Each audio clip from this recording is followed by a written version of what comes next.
The market is shifting. And what exactly does that mean? Well, that's what we're going to talk about in this video. I'm Chris Nelson with Gemstone Realty, the team lead of the Nelson Home Group, and this channel is all about real estate advice, tips, and tech. So if any of that excites you, do me a favor, drop me a comment, consider subscribing, hit that thumbs up, and mash that bell so that you're notified of my future content.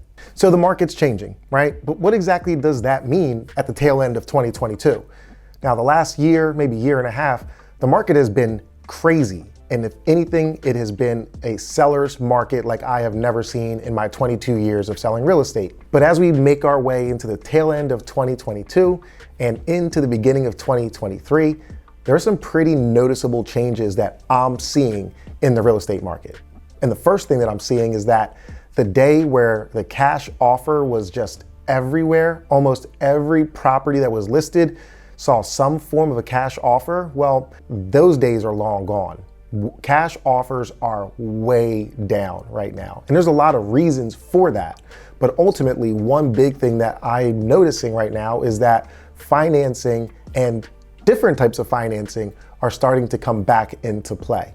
Now, you have to understand that when the market was hot and the interest rates were super low, a lot of these cash offers came from people who may be refinancing or cashing out of a smaller property, using that equity to buy a larger home, or even I've seen parents refinance their home or take out lines of credit to help their kids buy homes in the form of cash. And I've even seen people tap into their retirement or their stocks or whatever it may be.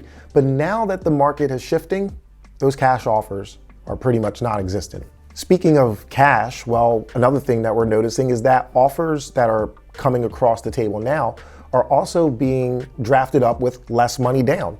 So instead of people either buying cash or putting 20%, 10%, whatever that large number was down on the property to make the offer a little more attractive, well, buyers are actually approaching things a little bit differently now. And a lot of that is because the interest has gone up so much that buyers need to have some additional cash on hand so that they can be creative and maybe do some things to buy the loan down or buy the rate down or get creative in some other fashion. Not only that, but let's not forget the fact that we are in possibly a recession and there is inflation when it comes to pretty much every consumer product or good that you can think of.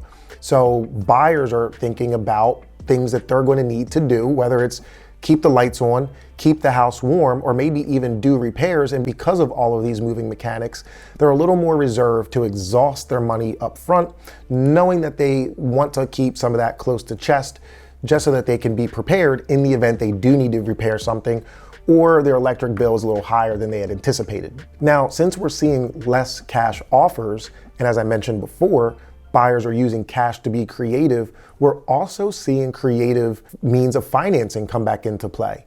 No longer is it just your traditional conventional loan or maybe your traditional FHA loan. We're starting to see different options out there where I know one of the big buzzwords right now is, consider doing a 2-1 buy down, which is where the first 2 years of the mortgage payment are a little bit lower and then would adjust after those 2 years to a more inflated form of a payment.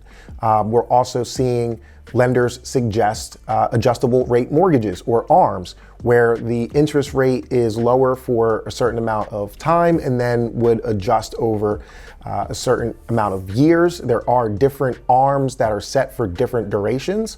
A loan officer could really dive into that with you, but ultimately, we're starting to see these other methods of financing finally come back into play.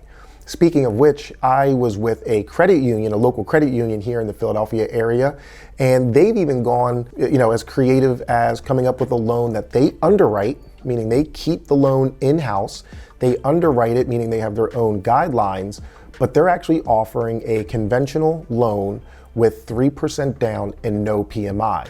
Now, that's a phenomenal product because as interest rates have gone up, removing the PMI from the loan kind of helps offset some of those numbers. So creative financing or different options when it comes to financing is definitely something that we're going to see more of as we continue to move through this real estate market into 2023. There are other organizations out there as well. One that comes to mind is NACA, which stands for the Neighborhood Assistance Corporation of America, where they actually will work with buyers, first-time home buyers. They will go through a program, and then they also have financing options that are very appealing for a first-time home buyer. Now, over the last year or two, I haven't seen many NACA deals come to fruition or make it to the finish line, I should say. But again, as the market changes, these are opportunities that more consumers will take advantage of.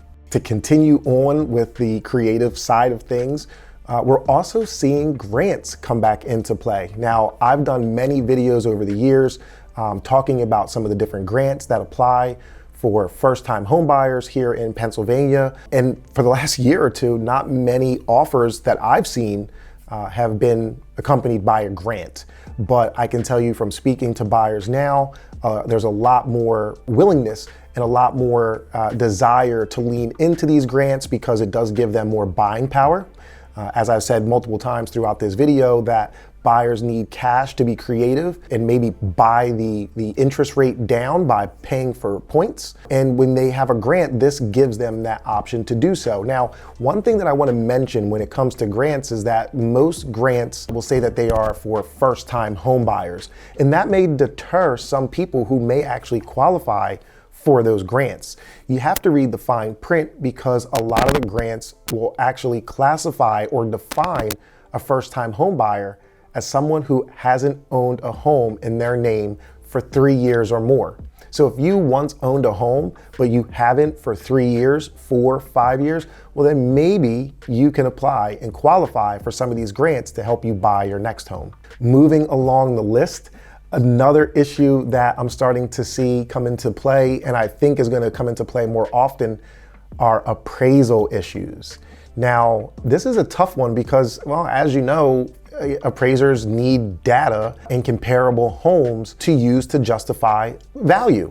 And over the last year or so, we've had a couple different things that would create some turbulence for an appraiser. And one of them are the cash offers that happened because a majority of those cash offers weren't dependent on an appraisal. So people were paying whatever they wanted for a property simply because they had the cash. And that home that sold cash technically becomes a comparable. But that doesn't mean the home is theoretically worth what the home sold for. And as we move through a market where the numbers are correcting, I'm not saying that people are losing value in their homes, but we are seeing some price adjustments. It makes it very challenging for an appraiser to justify fair market value. The other aspect is that, well, since there's been limited inventory and there have been limited sales, well, that means there are limited apple-to-apple comparable homes for an appraiser to use.